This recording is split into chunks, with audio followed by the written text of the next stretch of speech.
ফেসবুকে যদি আপনি এমবি কিনে ফেসবুক চালান, তাহলে এখন আপনার 50% এমবি কিন্তু কম থাকবে যদি আপনি একটা সেটিং আপনি ফেসবুকে চালু করতে পারেন। বিষয়টা শিখে রাখেন, কামে লাগবে। তো আপনি কি করবেন, প্রথমে চলে আসবেন, আপনার ফেসবুক থাকবে এইখানে।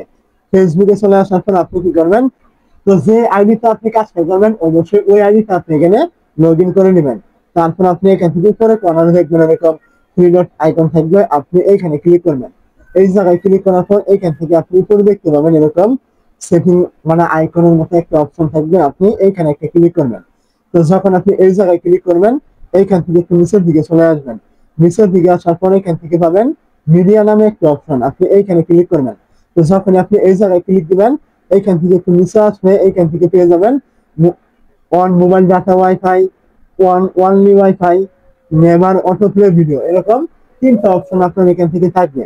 তো আপনি কি করবেন, এইখান থেকে দেখতে পাবেন নেভার অটো প্লে ভিডিও, আপনি কি করবেন এই জায়গায় ক্লিক করে সিলেক্ট করবেন। তো এইখানে ক্লিক করে সিলেক্ট করলে কি হবে, এই যে আপনি এখানে সিলেক্ট করলেন, এখন থেকে কিন্তু আপনার ফেসবুকে যে ভিডিওগুলি থাকবে, আপনি যখন ফেসবুক স্ক্রল করবেন, ফেসবুকে আসবেন, ওই সময় কিন্তু ভিডিওগুলি কিন্তু আপনার অটোমেটিক আগে কিন্তু প্লে হয়ে যেত।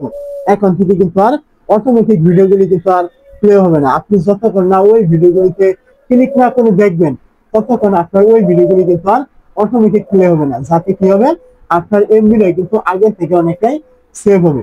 আগে কিন্তু আপনি ফেসবুকে ঢুকলেই ভিডিওগুলি অটোমেটিক আপনার প্লে হয়ে যেত, আপনি দেখেন বা না দেখেন, এতে কিন্তু আপনার এমবি ঠিকই কাটতো। এখন থেকে কিন্তু আর ওই এমবি টুকু আর কাটবে না।